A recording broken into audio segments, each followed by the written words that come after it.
So I think we're live now. And I was just talking to our guest earlier. We're gonna have a cool intro right here. It's gonna be like our logo fading in and some neat shit coming in next week. Until then, it's just us. As always. Yeah. Yeah. So this is episode 16, where we're gonna continue to fulfill our dream of drinking online and talking about brewing and beer and all things brewing related. So a And few weeks cider. ago, yeah, well, thanks for calling me out on that, on cider. A few weeks ago, we had an episode 11. We tied talking about hard cider from our homebrewers' perspective. And I think Professor Brian was being very knowledgeable and laying down the cider lore. But during that episode, one of our viewers popped up, Christine Lee, I think is who it was. And she started giving a shouts out to Andrew Blake from Blake's Hard Cider. And thanks to that shout out, we're able to get connected with Andrew, and that kind of got my introduction going. And now we're very excited to have him on the show tonight, talking all things cider, learn more about Blake's Hard Cider story. So that said, let's bring him in. Andrew, welcome to the show. Thanks for joining us tonight. Hey, what's up, man? Thanks for having us. Yeah, so I should really say thanks to Christine, for doing this. Yeah, thank you very much. So, fan of the show, guys, and yeah, I want to say thank you for just supporting the industry at large, because especially now more than ever, we need people talking about the industry, and we can't be together like we normally are used to. So you guys doing what you do is awesome to kind of keep people engaged, keep the conversation going, and really happy to be on and have a few beverages and talk shop. So yeah, what are you drinking right now? What's beverage number one? Actually, in honor of and you guys are Kalamazoo boys, but hey, in honor of the last week of summer, being an apple farmer, it's kind of Labor Day is really just summer's over, winter, fall's here, and roasting some cool mornings, and that's really when apple harvest comes on. So I think my summer's wrapping up here like yesterday, and so I'm trying to embrace the last few moments of summer before it's full fall harvest for us. So right on. Yeah. What about you guys? What are you guys drinking? So before I crack open one of your amazing ciders, I just got a little homebrew IPA. I'm just about to down right here. How about you, Jason? So I went hard on this. So Andrew, we like to try to drink either the beer that the guest brews or something they recommend. Sure. And so I went out and cleared the shelf of Blake ciders. So I just started with the can's gone. I just started with the light. Yeah. Your first light cider, going to start easy. There we go. For a low calorie cider, it's super, super tasty. I'm pulling one out at random. Yeah. Thank you. Oh, there you go. We first cider in the country do light cider. Really the emphasis behind that was we didn't want to jump into the seltzer route. We're farmers first and foremost. Our whole deal is being connected with the products that are in our products. So we wanted to do fruit based, something light, and this has been a great opportunity for us to still express the fruit and do it in a little bit more, what we feel is a natural way, and kind of stay true to our roots, not go chasing trends. And it's worked out very well, and we're having great success with it in about 20 different states. So just really happy with the team that kind of stuck to their guns, and didn't chase trends. And shouts out to our brewing team, because they really pulled this product line together, and we're the ones that pitched it to us. So they wanted to do it, and it's not a bad thing every now and then, especially in the summers, to be watching the way you're having along. And so it definitely serves that purpose as well. So it's really light, easy drinking, quite a bit like a seltzer. I'm glad you didn't go that route, even though that's I think our next episode is going to be seltzers. And they serve a purpose, nothing wrong, but just for us, our whole deal has been from our backyard. That's our story. We started the farm, and my grandpa started it in 1946. 100-acre apple farm. We're about 1,000-acre fruit farm now. Employ about 800 people, And Wow. our whole story is kind of from our backyard. So what we try to do with any products we make, whether it's farm products, sweet cider, hard cider or beer, we really try to be as close to the source of the ingredients as possible, because that's kind of our heritage. My dad true farmers, and our offices are our trucks. So we don't have we're not normal, I guess people. So we work out of our trucks, and it's kind of unorthodox, but it's kind of what we're used to. So a little bit of a different origin story compared to maybe some of the brewing stories, but not necessarily, because all of those I think what really got craft beer obviously going was just the connection to making and to the ingredients going into it, and the challenge of pushing kind of thoughts of how to use ingredients. So definitely a lot of parallels there, in a lot of ways. So were you ever a craft or a home brewer, home cider maker before you guys broke into it as a business? Yeah, of course. So I got the bug. It was when I was at Michigan State, year or so. Craft beer was really just recently 21, but craft beer kind of came into my world. Whereas before, it was just kind of natty ice and whatever. And so as I kind of started to develop a palate or an interest, started realizing how cool it was. I think I got inspired like everyone did.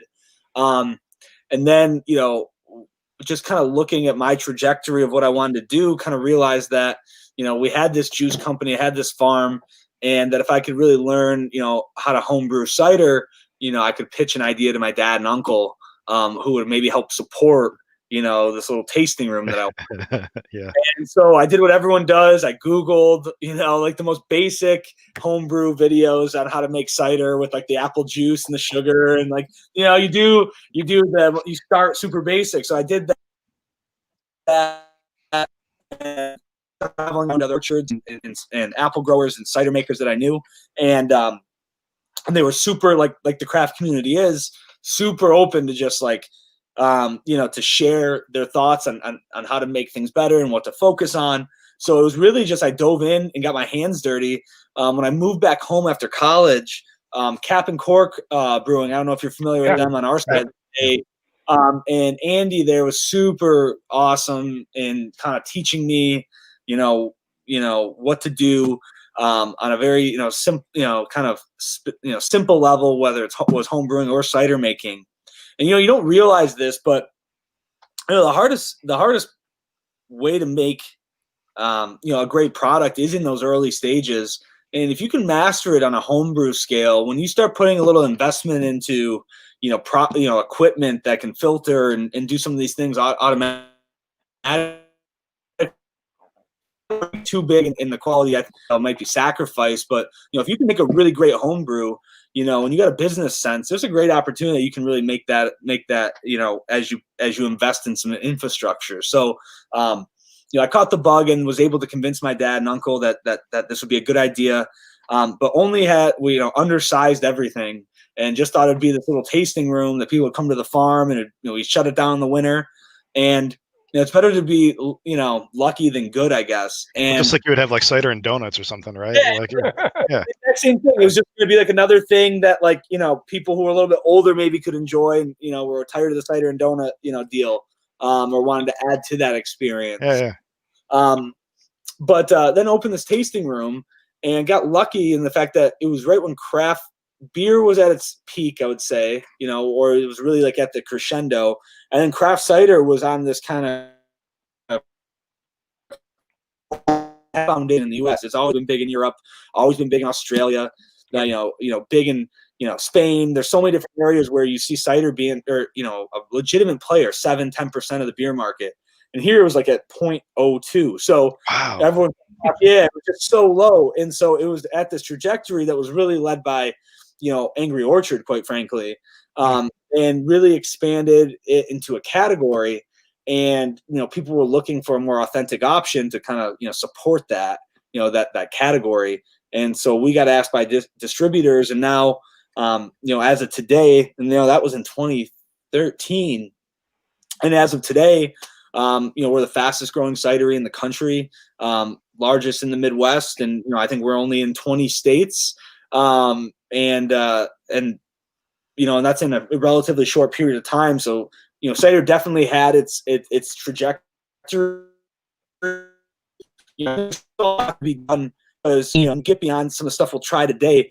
Some of the stuff you can't find in the stores that we produce because there's not a saleable market for it per se that we have at the tasting room. Is when we get into the real unique varietals and some of the stuff that's really kind of a high end, more along the lines of wine than I would say beer. So it's interesting the range that cider can have, and it's still in its development, I would say. That was going to be one of the questions that I was going to ask at some point in time during the episode, is if you guys have like any special apples or any like varietals that you release on like a seasonal basis, or just like in the tap room or something like that. Because I don't know cider that well, honestly. I don't. Like, I get what we have in the store, or occasionally I'll get up to like tandem ciders. Yeah, oh man, just delicious stuff. But that's awesome. Heineken. But like that's the most small batch I get or whatever. So like, what kind of stuff do you guys put out like that? Or do you like experimenting like that? Or yeah, so that's a great question. And so we actually do a ton of small batch stuff, and quite frankly, it's some of my favorite stuff, because it's really fun to tease out the nuances of the apple and to play with the tannin structure and to play with different apple varieties. And being a farmer, and growing apples and planting them, is really cool to like know what that apple is going to do when you ferment it correctly and how you can kind of blend those to get different taste profiles. So at Blake's, we grow 52 different varieties of apples. Oh, wow. Yeah. Wow. We have about 40 or so dessert varieties, which are like your grocery store apples. That's kind of the American apple that you're used to. And then we got about 12 specialty, I call them specialty varieties, but they're heritage varieties, from the old world, over in they're all apples, you wouldn't necessarily, grab them off the shelf at the grocery store, but they're high in tannins, they're funky looking, they're weird, and really they when you press them out, they're really, really rich, and some of them are very grapefruity, very pineapple. Wow. There's so many different characteristics. You get russeted varieties that really honestly press out like a light pineapple juice, and there's really there's really unique things you can do. But the problem with the U.S. cider market is those apple varieties are super rare. So to be able to do that on any sort of scale, authentic scale, is pretty hard. And you said something earlier about you didn't know a ton about cider, and that's what I think our mission at Blake's is really to be the stewards of cider for the country. Someone needs to plant their flag and be the educators of cider and what it can be. We just feel very strongly that we're being growers in the position we're in. We're in a great place to help educate and learn ourselves along the way. So that's kind of where we see ourselves, and we see it our duty to help educate and help bring people along the cider experience, because it's really cool. If you had to guess how many varieties of apples you thought there were, what would you say? Well, it's like a couple dozen tops, Yeah, I know. That's all I see in the grocery store, right? Right. 30, 40. You guys already grow more than I would have thought. Right. The answer is actually 5,500. That's just nuts. My God. Yeah. So and so you realize when you have varieties like that, just what you can do with those different varieties that can really change the experience of the beverage, the drink, just how you drink it. And you get that when you go to different parts of the world and you try cider, and the cider experience in Spain isn't anything like the cider experience in Northern Ireland. Right. So because there's different, because apples have such a range of much like grapes, a range of kind of tolerance for climate. So you get a different product wherever you're at. So then it got me thinking about that a lot earlier. I was on your website, and I see you guys talk about a 5 apple blend that you talk about as your perfect cider base.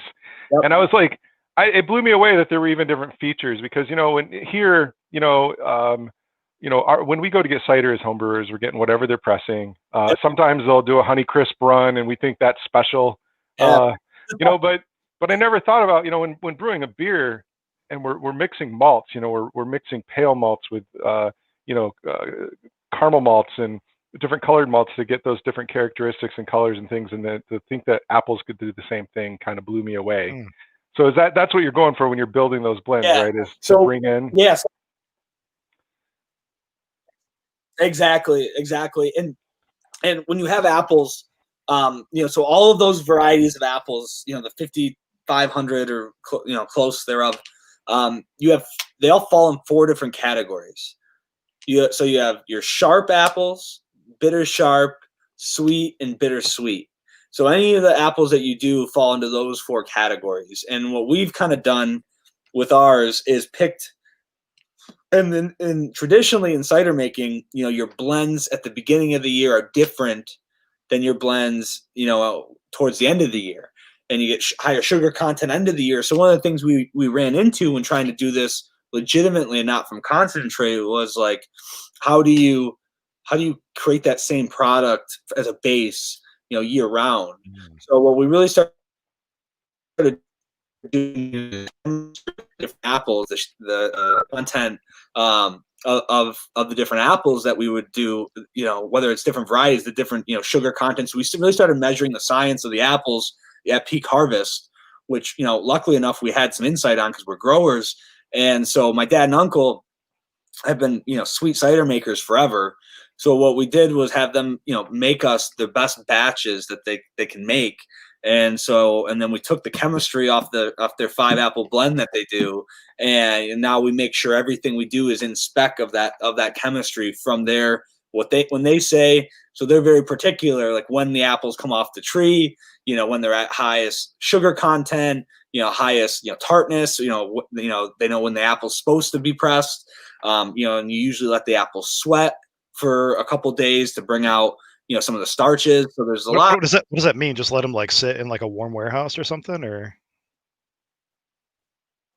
So you bring them bring them into ambient temperature, and you let them get room temperature for a while, and get them out of the cold so they can kind of sweat and kind of starches can build up, within them. So they're ready to release those, and sugar content builds a little bit too, so they're ready to release when you press. Huh.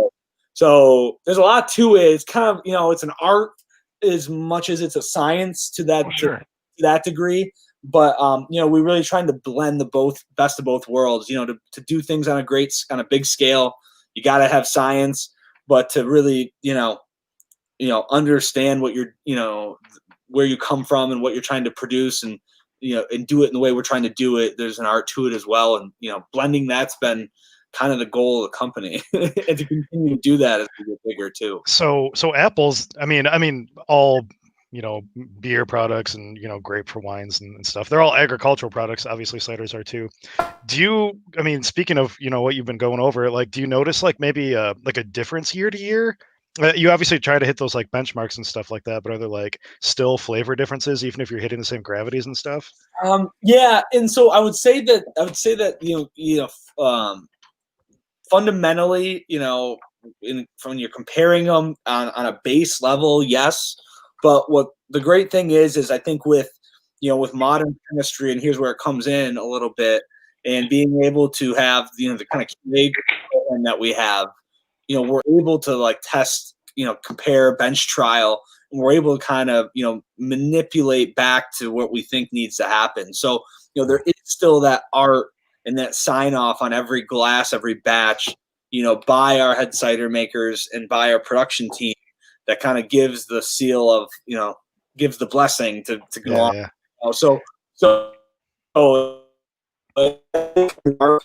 But once you get in a rhythm here, and if it's not too crazy, it's not too hard to get that base, to a place where that's really damn close. Is that blending that you're doing post fermentation then? Like everything's all fermented out, then you're blending them and tasting, or okay. Yeah. So we've played with a bunch of different ways to do it, and it's some people have very strong opinions about how to do that and when to do that. But, we've, like everything, it's evolving process as things continue and as you learn more, and I don't claim to be an expert, but, lucky to have a great team, and we're kind of figuring it out. More so than any other person I've ever talked to. So right. So you're talking about the different flavor profiles and stuff that you're getting off of apples. As homebrewers or brewers, we're used to getting a large amount of that flavor from our yeast. So do you guys have different yeast that you brew with, or is it pretty much a standard? Yeah. So I'm happy you asked that, because it's really, it's something I'm really passionate about, and that we're very passionate about. So we actually have our own proprietary house yeast that we've been cultivating over, I don't know, probably about, I don't know how long now. We started this for sure 2 years, for the last 2 years, and maybe a little bit longer than that, could be 3.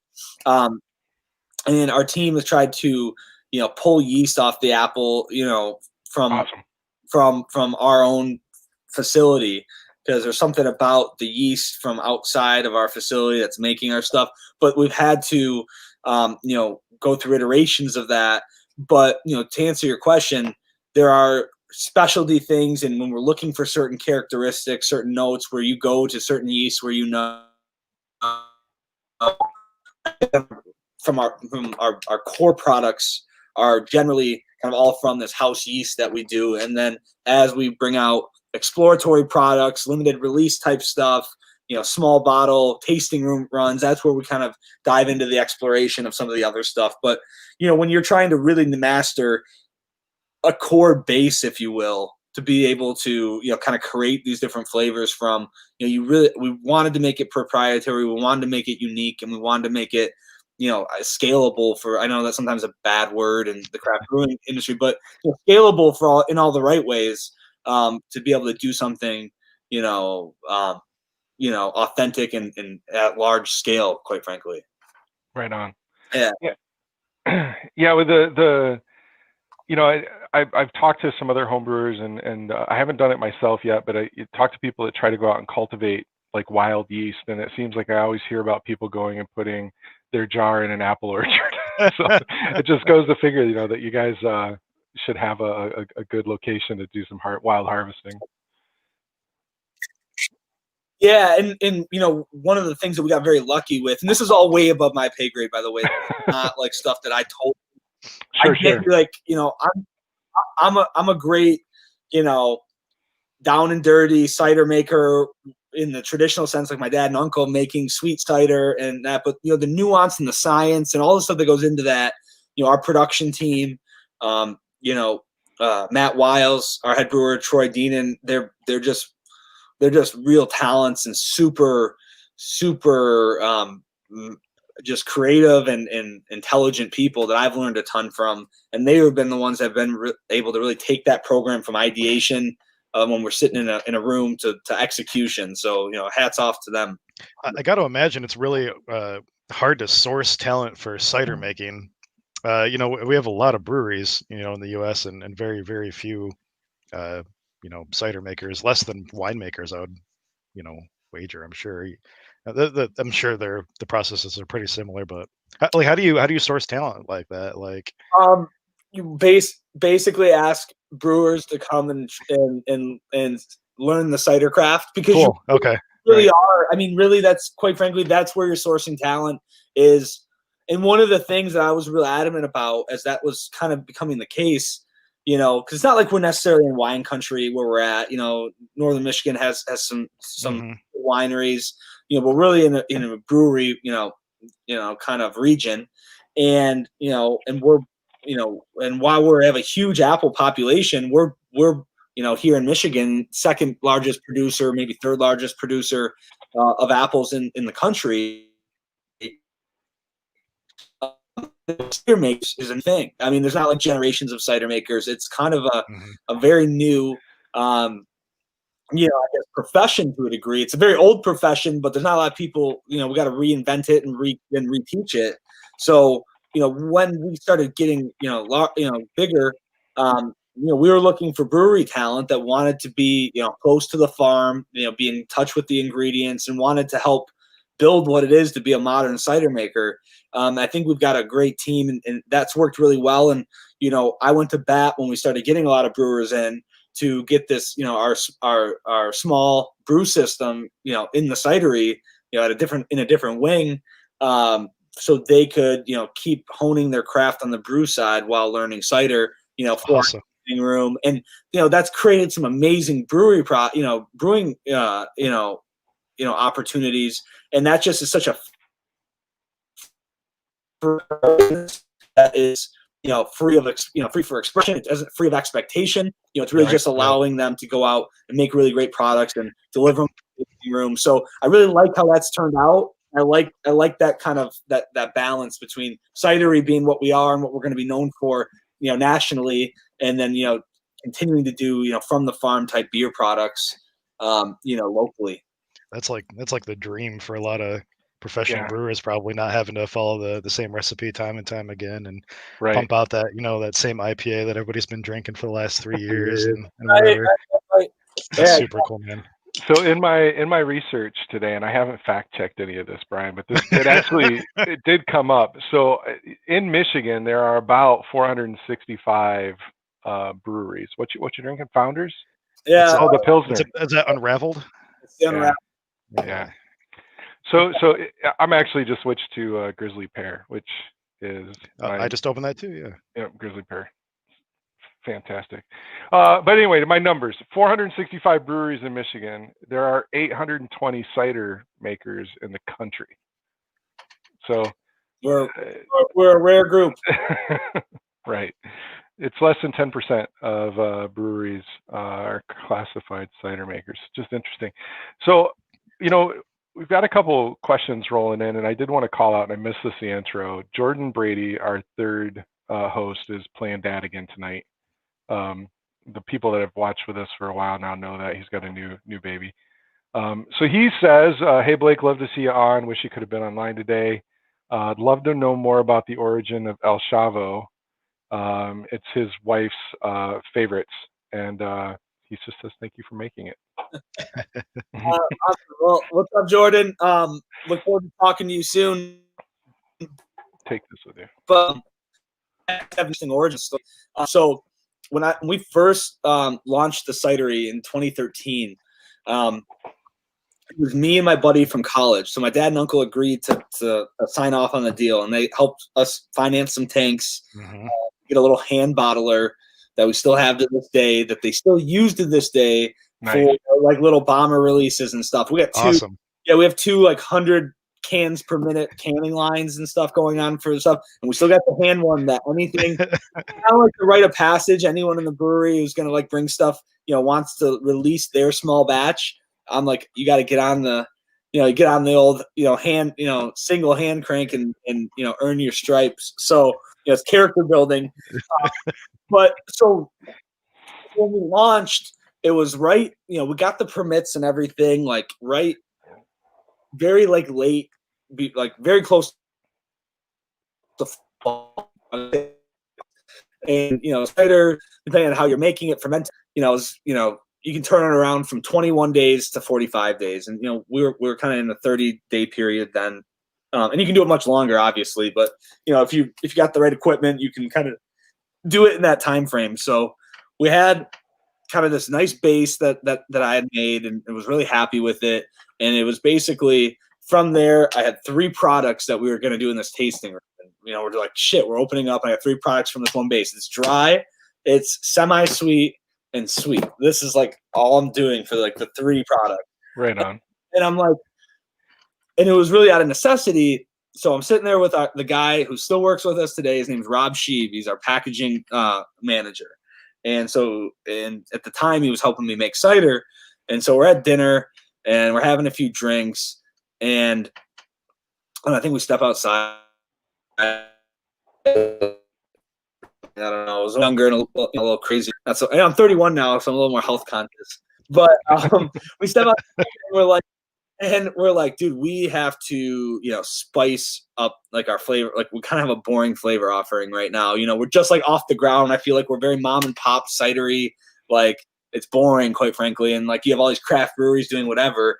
and and then we have that conversation. The next morning, he like walks in and he's like, just grabs me. And he goes, "We need to make a mango habanero cider." And I was like, "Okay." And nice thing is on the farm we have habaneros, so I was able to grab some habaneros, source in some mangoes, and we just put it up in the tap room, and people started going crazy for it. And I was like, "Oh my god, it worked!" Like that's it worked.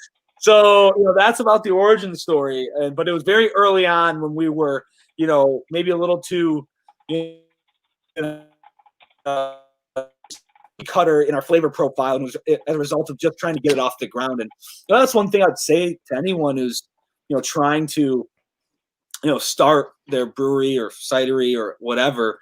It's better to get on the train and then not be in the exact direction than you want than miss the train. And I guess my point being is it's kind of, if you start and you look at the whole thing as a journey, you'll continue to evolve, and where you want to go. You'll keep getting there. But we didn't start super glamorous. It wasn't like we came out with all these products and we knew what we were doing. It's if you really love it and you want to do it, you're going to do you're going to go through the trials and tribulations of figuring it out and learning from it, and and making it better. We were pretty, there's so many cideries that are popping up now that are far beyond anything we started with.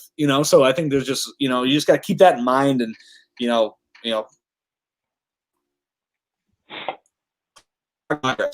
keep forward, and keep trying to tweak the design of whatever you're doing. So Jordan's throwing us more questions in our private chat here, and he wants to know, where did the name come from with El Chavo? Do they have anything special there? So it was just we're big. Well, it does actually. We're big Lebowski fans, or always have been, and and the dude was just always it was funny to me, and so the mango habanero, it just felt that There it is. creating this. Yeah, there you go. Creating the name for the dude as an ode to Big Lebowski just felt like we should do that at the time, and that's where it comes from, because the whole production team was big fans, and some of our other names have come after some of our favorite movies or songs or whatever. I think that's kind of people use that. It's a good muse. No, absolutely. I name a lot of my beers. I run a rabbit. So. Oh no, sorry, I didn't mean to talk over you. No, so, like our internet's going back and forth sometimes. So no, I was just gonna say I totally get that. My girlfriend and I run a rabbit rescue, so a lot of my home brews end up naming after our rabbits and their personalities and shit. So. Rabbit rescue. That's awesome. How many rabbits? We don't talk about it's I think we're under 20 now. So okay, yeah, awesome. yeah, we have 5 that are probably ours and are going to hang out here, and then maybe 8 more up for adoption right now, and then a few kind of stragglers. But okay, awesome, cool, really cool.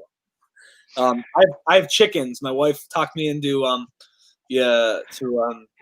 fostering a bunch of chickens. So now I got more eggs than I know what to do with. So on Sunday we do people come over and pick up like their nice patio. So we have like an egg pickup day with them. So kind of things you do as a farmer, I guess. That's kind of I tease Brian about rabbits being food and not fat. But fostering chickens now, that draws a line. Chicken. I agree. No, that's cool. I grew up, my mom, that was her favorite meal was rabbit, and I know there's difference between meat rabbits and pet rabbits, but I just tease him for it. So if Shayna's watching, which I'm pretty sure she is, I'm just kidding. That's funny. So I'm gonna dive back into Jordan since he couldn't be here. On the fermentation, he asked, is it more like wine? Do you ferment cooler and slower, or higher and faster, like some of the newer beer styles that are coming out? Yeah, I mean, I'm a big believer that cider, is, I've always said it's the cousin. It's like kind of the cousin of it's right in between beer and wine. It's served and generally kind of enjoyed like a beer. that has a lot of those same characteristics from a branding standpoint. But it's made exactly like a traditional white wine, in my opinion. And cold, cool, slow fermentation is always best. I mean, the slower the better, as far as I'm concerned. So it's really about, the question is how do you really want to find that balance between being able to batch out stuff in season to get through different varieties of apples and different apples and create a really, really good product. So and you'll find certain cider makers, if they're making like an apple wine, you'll see 9-month fermentation. There's a whole host of processes that you can go through, but traditionally I look at it, if you read the books on white wine fermentation, it's very similar. Right on. Do you have any like recommendations on like reading material or anything like that? Like, there's actually, I got my book right here. I give them all away to all of our cider makers.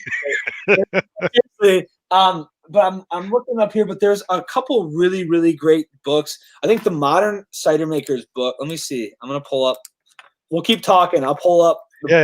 Well, since we're talking about books, I think it's funny, when I was talking to Andrew before the show, and I think in the Homebrew Club, I might have mentioned it a few times in some of my presentations, that my go-to book was Radical Brewing, and yeah, it's on his desk. Yeah. And so the book that I've kind of given to every Maker's Handbook, by Claude Gillette, that is a great look into, if nothing else, there's a lot of great insights in there, but if nothing else, I think it really kind of shows and depicts kind of the different, the different styles and cultural kind of views of cider in different parts of the world, to really kind of get an idea of what it can be and what it looks, what cider looks like. So I think it's got a lot of great tips on how to, how to make cider. What was that name again? It's the New Cider Maker's Handbook. Okay. Yep, by Claude Gillette, Joel Collier. I got it. Right on. Yeah, and that's a great book, and that is one that we have. I have our production manager, any new cider maker coming in reads this book, and it kind of tells you, I actually think it might be available online. Through it right now. Great book, and probably the best modern book on cider making. There's a couple of real old ones that I've looked at. A few other ones that I've read, just about every one I can see, but I think that one's the one that stood out to me, and I've passed along to a lot of our team. Right on. This El Chavo is great, by the way.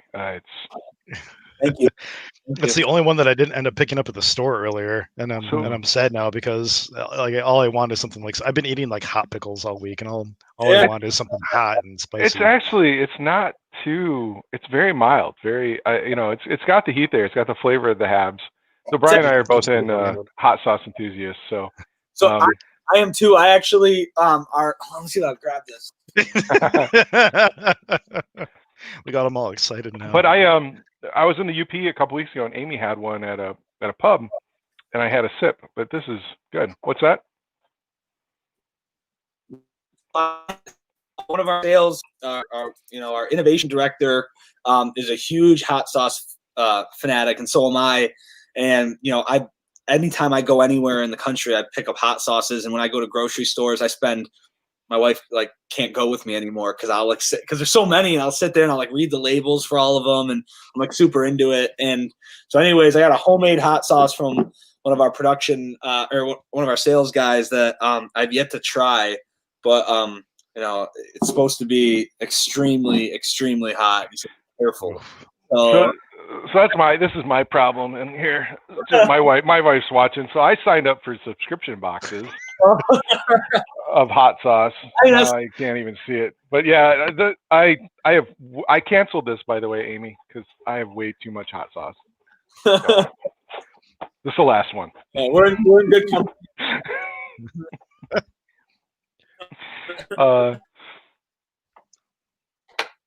All right, let's see. We did the El Chavo one. Who else? We go back to chat. I was just looking at chat real quick to see before I jump back into my sheet. We got one here from another home brewer. Do you know, and this might be kind of funny because you're a farmer, he's saying that Johnny Appleseed is actually spreading cider apples rather than eating apples. You ever heard that? Yeah, so that's actually true. So Johnny Appleseed, his real name was John Chapman. And he, I think his story, he was born in Virginia-ish area, and he was actually he was on a mission to acquire a lot of land. And his way of marking the land and kind of possessing the land was to plant orchards. So he actually as he moved west, his folklore grew. One, because he had many women or girlfriends. He was that he spread his seed. He spread his seed in multiple different ways. So he grew a reputation there, and then many of the orchards planted, from Virginia through Pennsylvania into Ohio and Indiana, and I think he eventually died in Indiana. Actually, were orchards that he planted, and he'd plant the orchards for a season, get them established, and then move on. And that was his way of procuring land in the old country. So very interesting story, a lot of interesting folklore, and a lot of interesting history as it relates to John Chapman. But yeah, I've been geeking out on him for forever. So I know more than I guess more. Oh, that was a good question. Then that's cool. Yeah. Jason Glatz is another one of our homebrew club members out here. So then back to the Blakes. What would you say is the most common or the highest producing apple that you guys grow? What's the standard crop? I know you said you grew 50 some odd varieties, 52. About 52. So we grow a lot of Jonathan, a lot of Gala. Obviously, Honeycrisp is the craze of the last 20 years. We grow a lot of those. We grow a lot of Macintosh are obviously huge, Ginger Golds, but we grow a lot of varieties that that I think are really great eating apples that are a little underrated. Empires, we obviously grow Granny Smith, Mutsu. They're great cider apples. And really, if you're looking for a good rule of thumb, it's not rule of thumb is if you're looking for good cider apples, they're usually the baking apples. So things that are really good in baking are the apples that I think you could rely on to make good cider. If that's that's kind of a why parallel. Is that? So I don't exactly know.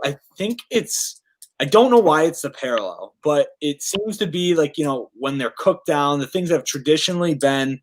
It's I believe the starch profile, I believe it's the carbohydrate profile, I believe it's the sugar levels of all that.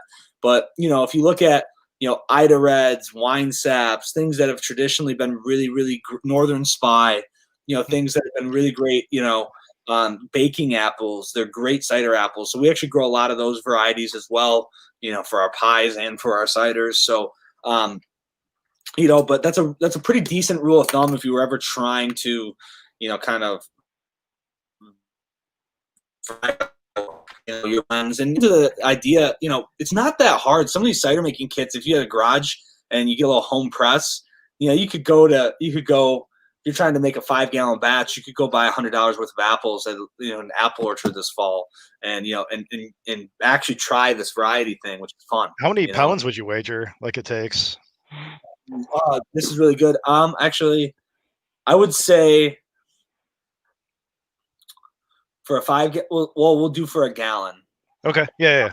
We'll do for a gallon. So I would say about. Well, I know how many apples, so about. So we could do the math, but assume about 60 apples to the gallon. So it's funny. Okay. One of Brian's questions that he wrote was actually how many apples would you guess go into making a 6-pack? And you basically just so assume like 60 apples for a gallon for a 6-pack-ish. It's basically I think we did 9.2 apples a can. Wow. Is what is the real amount. Yep, there's a real amount of apples that are in every Blake's can. Not all ciders do that, by the way, because that's expensive to do. But if you want to make good cider, it's about 9.2 apples per can. So if you do that math backwards, you can figure out how many you need for whatever batch you're doing. But that's about it. And obviously there's some wiggle room depending on the product. I did laugh at you, Brian, when I read that question. You always laugh at me. I did. Was there any prep you think that needs to happen to the apples? Should we try to sweat them or anything, or just take them, press them? For that size batch, I don't. I think what I would do is I would leave them on your counter, for 24 hours. Make sure they're not refrigerated, anything like that. Okay. 8 hours, let them sit out, let them kind of soften up, and then I would say you're good to go and press. Depending on are you going for an all natural? We wash our apples, so there's a base that we can introduce. We try to wash off that yeast because we've made our own.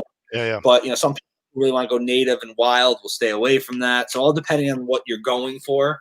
But it's all on a homebrew scale. Is there any yeast that you would recommend? Like a wine yeast or anything like that? Is that what you think you would go with? Yeah. So when I would first started, I started doing, a White Labs. What was it? K1. So I was going to actually say, Andrew, if you go on Blake's website, Brian, they have a video on how to make a cider. They do recommend White Labs Pure Pitch back. Sweet. Okay.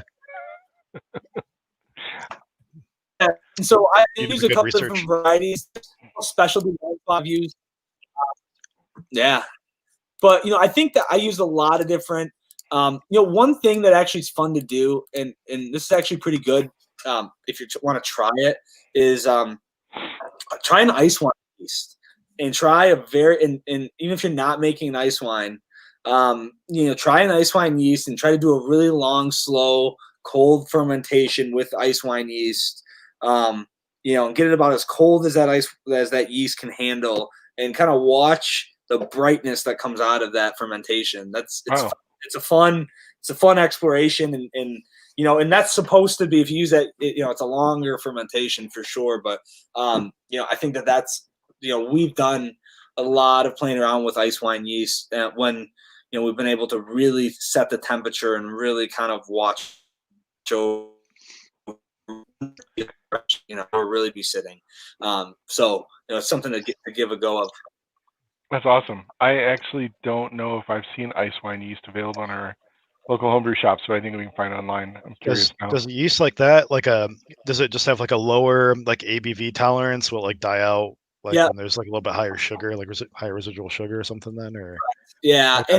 and I think it for whatever reason I think it will just handle colder temperatures. I think one of the biggest characteristics of it is it still can ferment at very cold temperature. I guess I never put two and two together. Is that why it's called ice wine? I guess I don't actually know. Is it because of a colder fermentation temperature, or? Well, not necessarily. Okay. but ice wine, obviously it's because, traditionally when we do our ice cider, you wait the first apple trees and you have frozen apples. And so what you're doing is you're pressing them right after the freeze. The sugar content's higher. You have an ice wine that ferments at it's basically higher ABV tolerance at a colder temperature for a longer period of time. And you can kind of get this very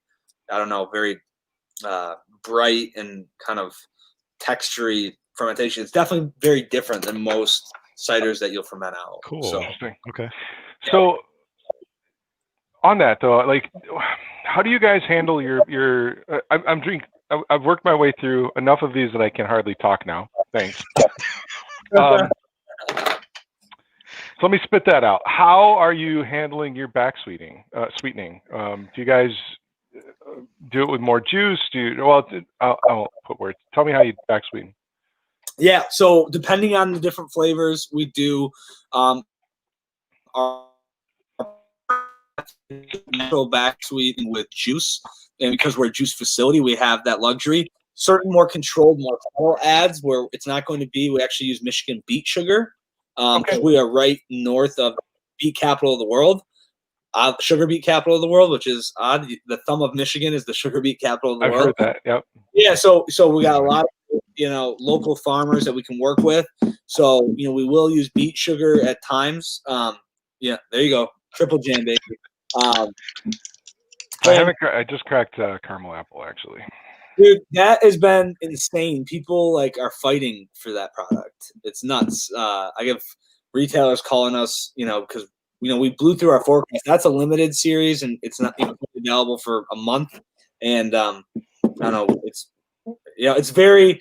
I was very hesitant. So this is, I guess a little bit of, I know you guys are home brewers and into the craft. Caramel apple, I was like, saying off.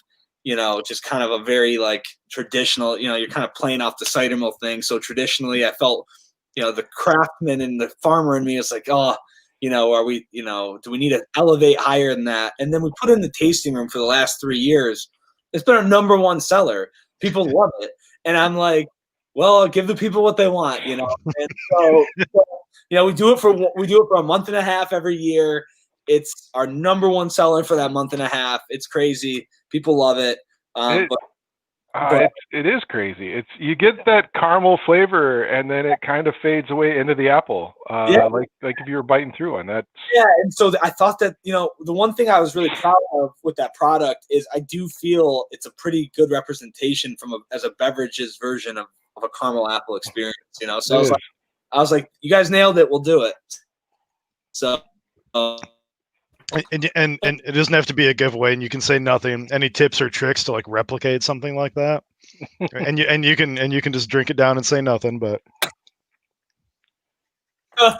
well, I would if I'll be quite. If you knew, I actually had nothing to do with the making of that product, so cool. I do not know how to replicate that one. Most of them I can give you a hint on, but that one,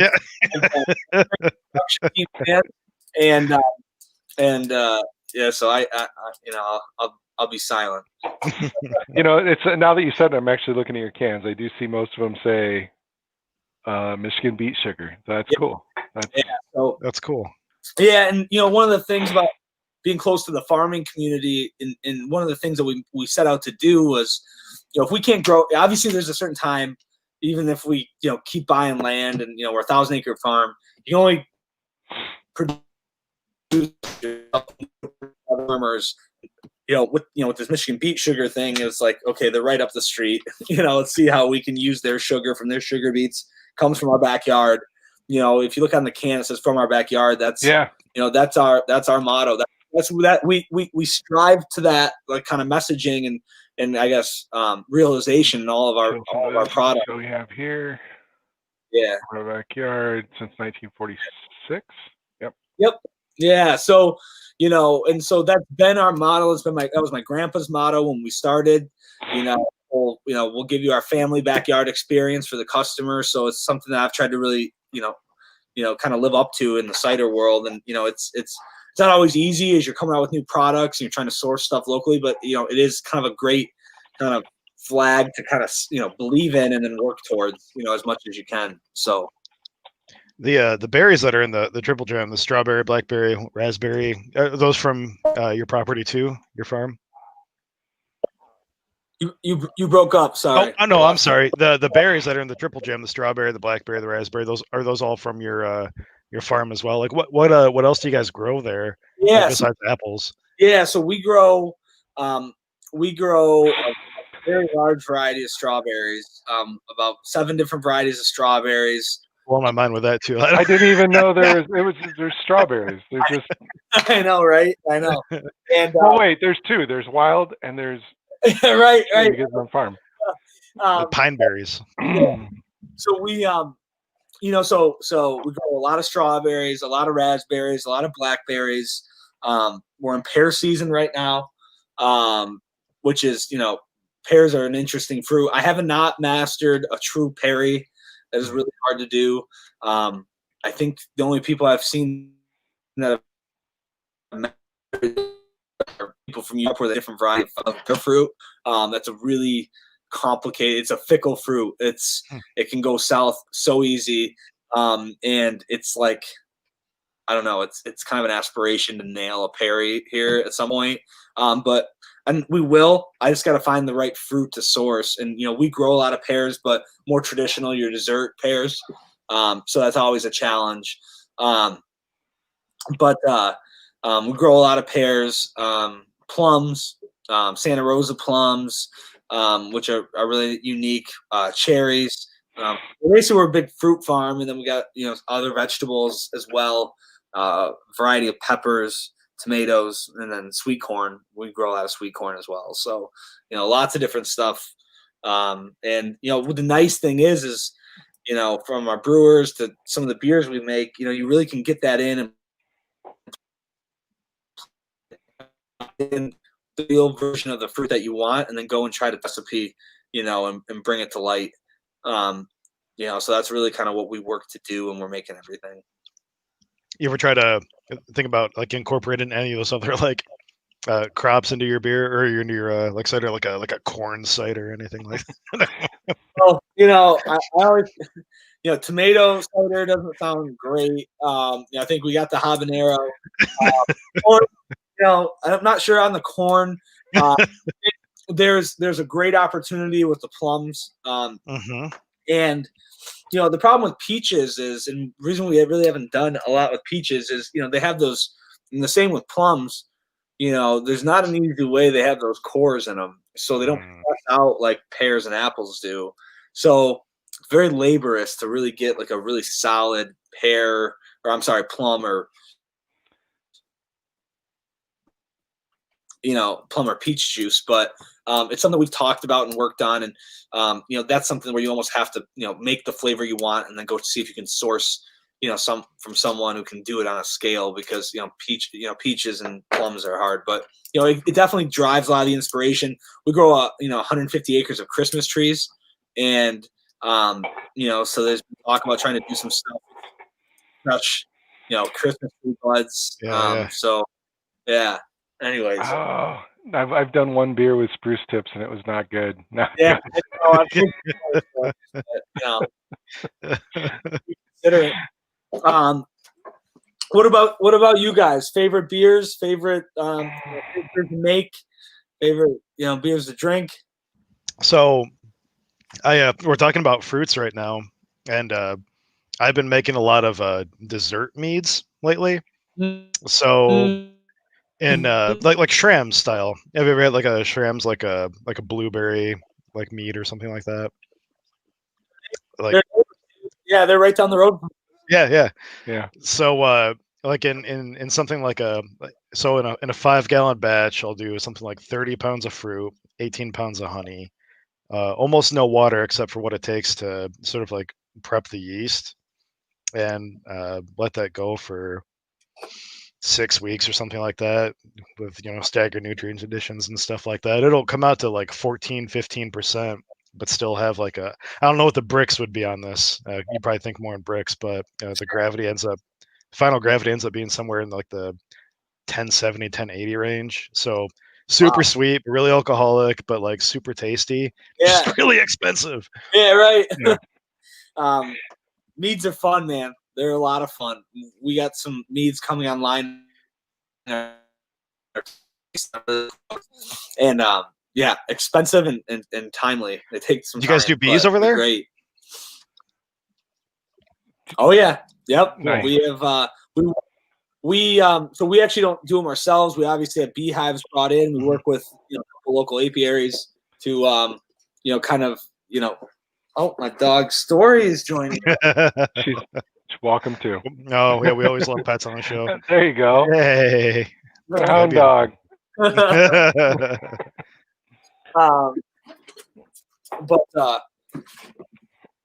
we're talking about bees. Oh yeah, we work with a couple different local apiaries. So they source the bees, they stage the hives, and then we partner with them back for the honey. They harvest the honey, and we kind of well, and that must help your crop and stuff too, right? Is that like part of the whole? That's cool. I never even thought about that. If you want to like grow, have high yields on specific, Gotta make sure that you pollinate quickly, and it's very dangerous to leave it to natural bee production to pollinate. So you need to make sure that you're setting your farm up for success, and having a partnership with apiaries is pretty important to make sure that happens. Wow, that's so cool. I never even considered that. Yeah, there's a lot that goes into all of that, and you can see there's certain because we're large enough where you have to have these different pockets, and if for some reason we have to move a hive or a hive gets taken out, I mean you can see the lack of fruiting that happens when that happens. So they're so important. Crazy. Yeah. What about you, Jason? What have you been drinking? What have you been? Oh, the things that I think I've most are my most successful beers have been fruit beers. I do fruited stouts, fruited wheat beers, a lot with local raspberries around here. Yep. But yeah, mostly stouts and fruited beers are that's my passion, or where it lies. Which is funny, and in talking to the club and the keepers that watch, I hear a lot of people that are afraid of stouts and dark beers, and I just don't understand it. Like that's where they're easy. Yeah, right. Yeah. So it kind of goes into like I had this idea this year and I didn't get to execute on it because life got out of hand. But I was going to brew. So first off, one of my questions to you was going to be: have you ever considered doing a graph?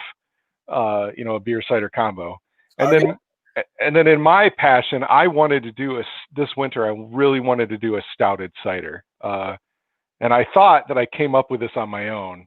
But I didn't. It already exists. So have you ever done anything like that? Yeah. So I have to say that Andy from Cap and Core an amazing recipe that he gave me this amazing recipe that was in essence a graft, and it was a malted kind of stouted cider, and when we actually did it. It was the first year we did it, and it was actually called the Wayward Winter. And it was this malted cider that we did, but it was completely his recipe that we followed. We didn't actually even have a brew system. We were doing this all on kettles and pouring it into the cider, and it was awesome. But it's definitely something that we want to get back to and do proper. And the guys have done versions since then, but it's definitely possible, and it's definitely enjoyable, and you can make a legitimately tasty product out of it.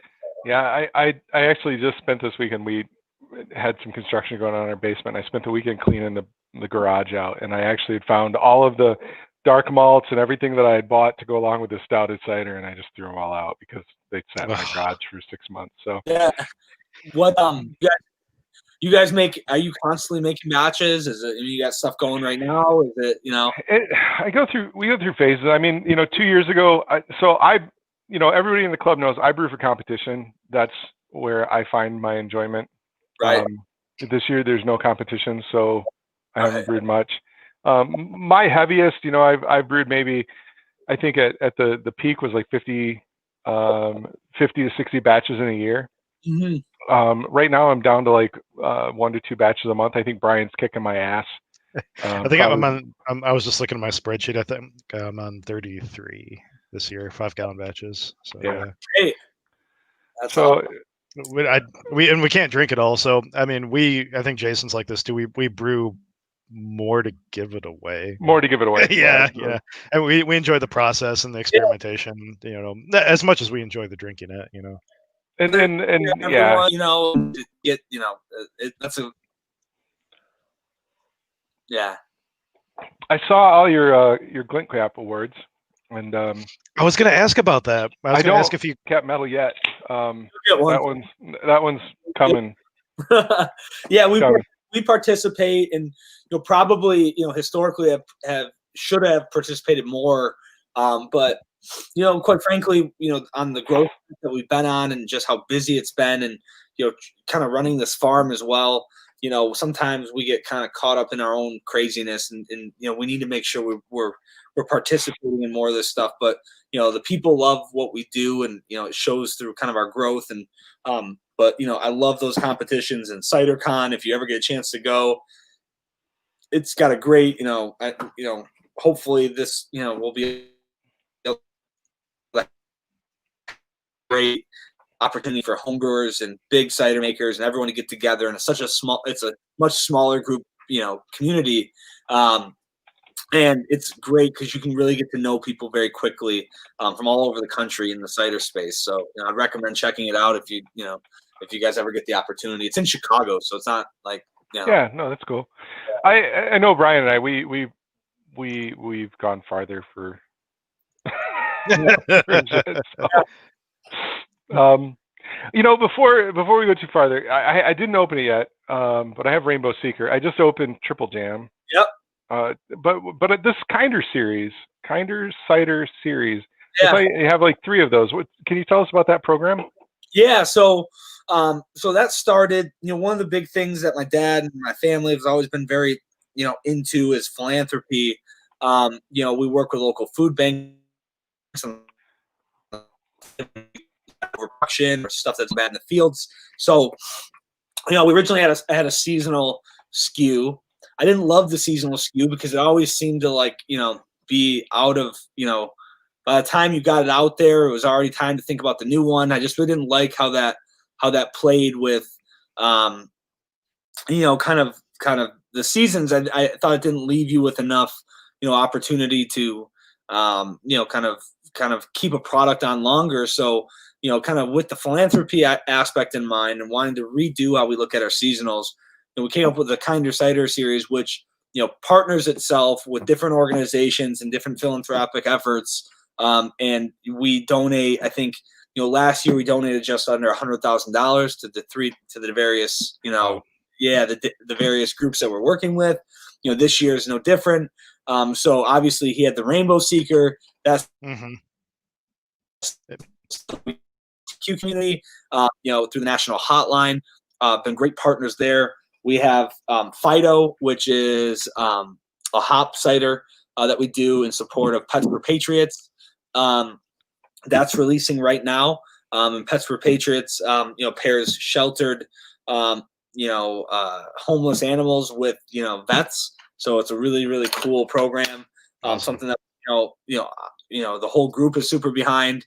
And then, we have St. Cherie, which is actually the cider I'll be drinking next, which is our bourbon barrel aged cherry hard cider. And we partner with the Empowerment Plan out of Detroit, and they're an amazing nonprofit started by Veronica Scott, a friend of mine, and basically they work to end the cycle of homelessness by employing the homeless to make clothes for the homeless. So thing that she does, partnered with Carhartt, and so we just wanted to get more involved in local community and local efforts, and have something that one of the great things about the beer industry, about the cider industry, is it brings people together, and that's, I think, something that we all kind of can relate to with that. And I think that this was just a way to kind of take that even beyond just the drinking community, and something that we're passionate about, and want to instill as our values as a company. So really proud of it. It's a great SKU. It's a great product line, and Rainbow Seeker is amazing, and this is by far one of our favorite ciders that we make. So, is that being distributed? It is. Cool. So you find this in in any of your local retailers in season. This one launches November through February, and Fido will be September through November, basically. So tomorrow. Yeah, I'll keep my eyes out, because the cherry bourbon barrel cider really sounds amazing. There's a smaller cidery over here called Cranes. I don't know if you've heard of them. Oh yeah, I know them very well. Yeah, and I was at I think I was at their 100th birthday party, and they had a bourbon barrel. I think it was a bourbon barrel cherry. It was phenomenal. So if you're doing that in cans, I'm really looking forward to it. Yeah, I know those guys very well. It's so crazy, in the industry. It's like cider's such a small, tight-knit community. So, showing support for any of them is showing support for all of us. So, just appreciate you going out and visiting your local cider mill and your local cidery. And, it's really cool, because the people who are in it are the people who care about being close to the earth. They care about trying to make a product from fruit, and that's hard to do. So you guys making your annual trip out to the cider mill means a lot. It's historically how we've gotten by every year, was making that annual pilgrimage out. So hopefully everyone will get to do that again this year. Yeah, no, it's coming. I know we've got a couple local cider mills that they even do deals with home brewers. If we bring our buckets, we get a discount, and Exactly. we talk about it in the club a lot. And I know we're all home brewers, but I think all of us really enjoy making ciders. And I think I would just ask that. It's fun to explore the varietal aspect of it. It's fun to explore the pushing the limits of the craft world of beer, the nuances of beer and cider. You can really go the wine route. So have fun with it, explore it. It's still being kind of, I guess, what is still being kind of identified and figured out. So feel free to explore it and help us figure it out. So speaking of exploration, and I don't know if I've ever really heard anything like this. So like the whole sour beer trend and mixed fermentation, sort of thing has been going on for quite a while. Yeah. And a lot of blenderies and breweries, are starting to experiment with like bacteria and stuff like that. Is something like that like possible with cider? Like I know like all the what is cider mostly comprised of, like for sugar? It's here comes Bry Guy, the no, I science don't guy. actually. No, I can't remember. It's not. So beer's a lot of maltose and stuff like that. Well, it's mostly fructose then, right? Yeah.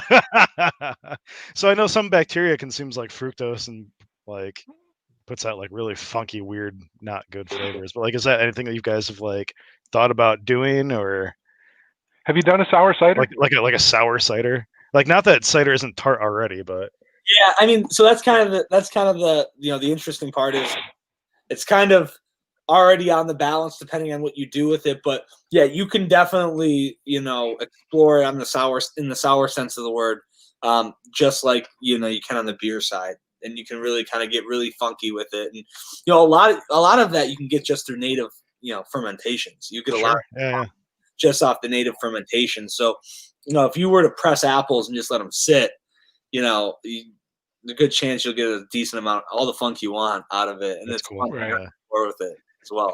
So, do you guys have any? So Blake's has been growing. I mean, since 2013, when you talked your dad and uncle into doing the brewery, you've also started the cidery.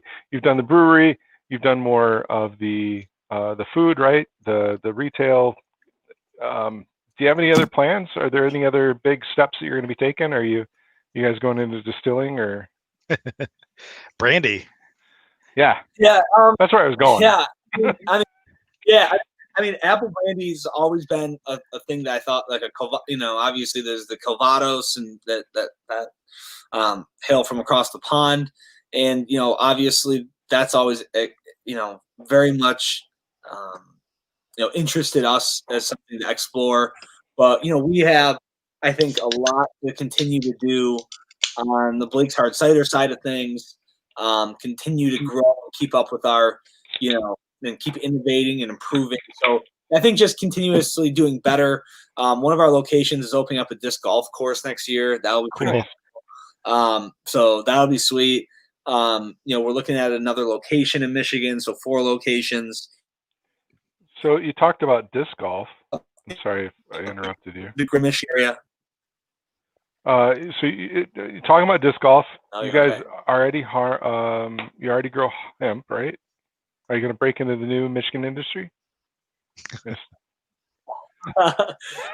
Yeah, great.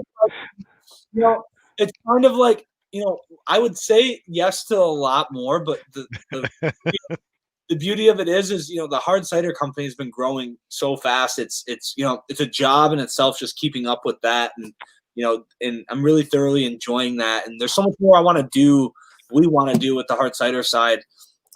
Implementing a proper barrel program that's really starting to explore, kind of the wine side of cider, if you will. There's a whole kind of exploration there that we want to lead and communicate and get people excited about. So there's so much within the cider umbrella we stay focused on continuously being the craft cider of the country. That's our goal, to communicate that across the entire country and educate people on it. So we have to make sure that we're living up to that, and so we get our hands full with that. But if we get a spare moment, definitely some apple brandies on the horizon. I had a question that was like, what do you think is going to be like the 5-year outlook for like the cider industry in general? But I feel like you've sort of continuously answered that like throughout the entire show. Like, you guys are obviously like pushing for education and stuff like that. We got to. I mean, it's huge. I think that's great. That's huge. Yeah, there's just so much to explore and learn. It's got such a unique history. It's mythological apples. I mean, there's so much. It goes back so deep, and so we have our work cut out to do it. But cider is going to continue to grow. If we keep our head down, work hard, and continue to try to be the best versions of ourselves, I really think the national cidery in the country can be here in Michigan, and I think it can be us. So that's kind of our aspiration, the goals, and we want to be stewards for anyone interested in cider. So anyone who wants to learn and wants to start their own cidery, we want to help and we want to be supporting, because cool, man. Yeah, we're farmers first. So what's good for what's good for the industry is good for you guys, obviously, like for sure. Exactly. So Andrew, before we wrap up here, I'm gonna go through our last questions. It looks like, let's bring this in. Brandon Edwards, another homebrew member of the club, great brewer. So he's asking, do you think apples are strongly affected by the? I'm going to have another cider. Apples are strongly affected by the territory where they're grown like hops. So do you think there's a regional variation in apples? Question. Like, do you have a good thing going? Yeah, it's a great question, and I think I'd love to be able to answer that with more detail. But what I can say is, I think so far I've not experienced that, but I believe it to be true, especially when you start really expanding the range of apples that you can get. So I guess my case being, there's a lot of apples that grow in Michigan well, and grow also in New York, and grow in Oregon. But there's also apples that grow well in Arizona and New Mexico. And so I have not had the opportunity to explore those other areas and really compare.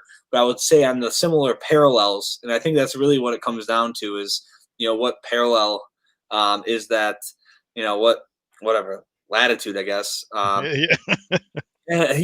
you're at. I think seen it be hard. I've only been able to compare, kind of New York, Michigan, and kind of Pacific Northwest apples. And I haven't been able to really tease out a ton, but those are also with some basic varieties.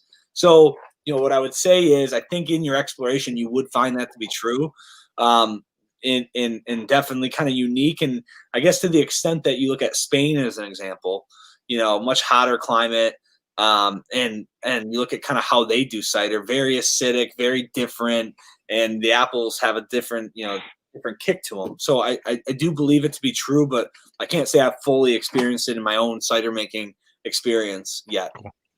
Variety to variety, Yeah. So, right on. So you mentioned hops, and Fido, that's the dry hop cider, is that right? Correct.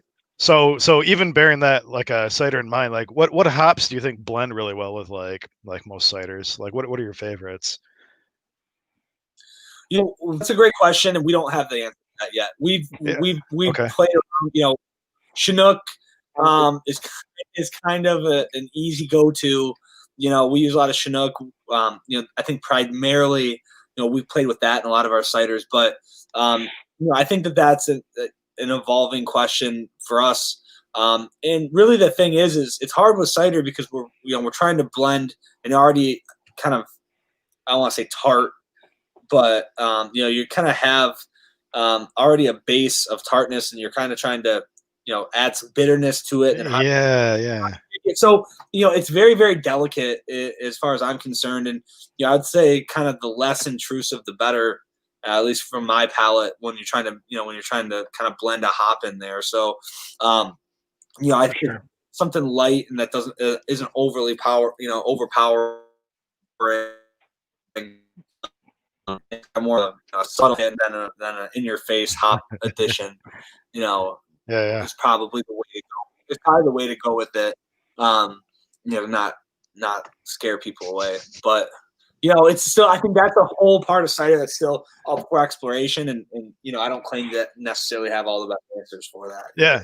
Right So do you guys have anything big coming up the rest of this year? I know COVID kind of puts a damper on a lot of shit, but is there anything special coming for Blake's?